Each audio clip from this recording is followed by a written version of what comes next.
The big projects that were that you've spoken about and the economic managers. First, the subway system, which actually will have 13 stops. Okay, all right. The subway system, which will have 13 stops, and apparently it all starts with, I think. The Japanese president coming over in November to sign for the first portion of the subway. Am I correct? That's the, I think, if I remember right, that's the blue line. No? Okay. All right? That's just the start, but the other links will, the other stages will follow. It will be taken by the next administration. So you can have blue line, red line, orange line. So what you're saying is the subway system, which will have 13 stops, we're showing it right now, I think definitely will not finish the whole 13 stops during President Duterte's term. No, that will finish. It will. The first leg. The first leg. Yeah. That's about 25 kilometers. And 13 stops na yun. Yung 13 stops is the first leg. Yeah. I see. Okay, and how will this be funded?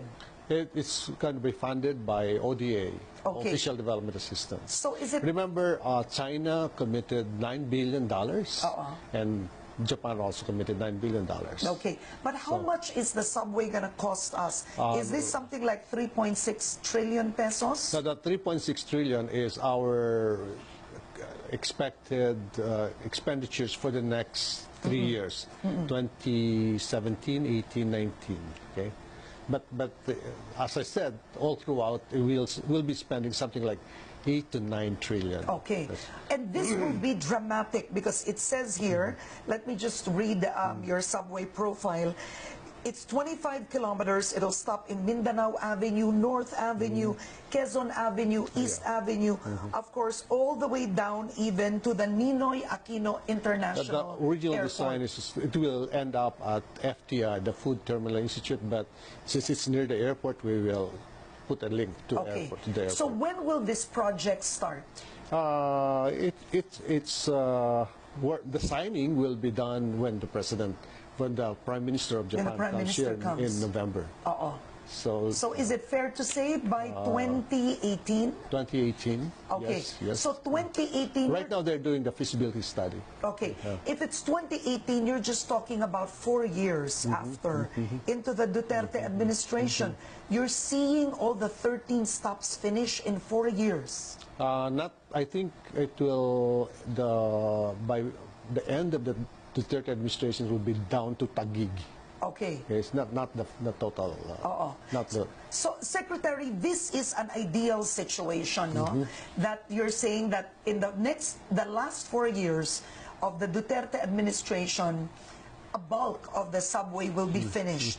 How will you solve the problems of, for example, the procurement issues and difficulties in government? I also chair the procurement. I'm in charge of the procurement. So what would you change? No. We actually have changed the implementing rules and regulations. It will be easier. And since this is ODA, it could be government to government. They will do it for us. They will identify the 3 best contractors, and we will identify them. So what you really want to do is you want to leave it to Japan to finish it. Because there's an aspect in the procurement where you have various modalities, and one of those will be G2G, government to government. So is the Philippines spending anything at all for the subway? Yes, we are. We are borrowing money so we can have this project done. So how much are we borrowing? That will be the outcome of the feasibility study. Okay. But you know, we're bold because I have not seen this kind of interest rate before in my life. I mean, we used to borrow money at 20%. Now they are lending us money at 0.25%, 40 years to pay. So it's almost a sin not to borrow money for this kind of project. That makes sense, no? Of course. And when you say you're borrowing money at 0.2%, which specific agency are you talking about? 0.25%. Okay, is it the World Bank? It's JICA. JICA. Specifically 0.25%. Okay, so procurement difficulties, you chair the procurement board, so you're going to solve that.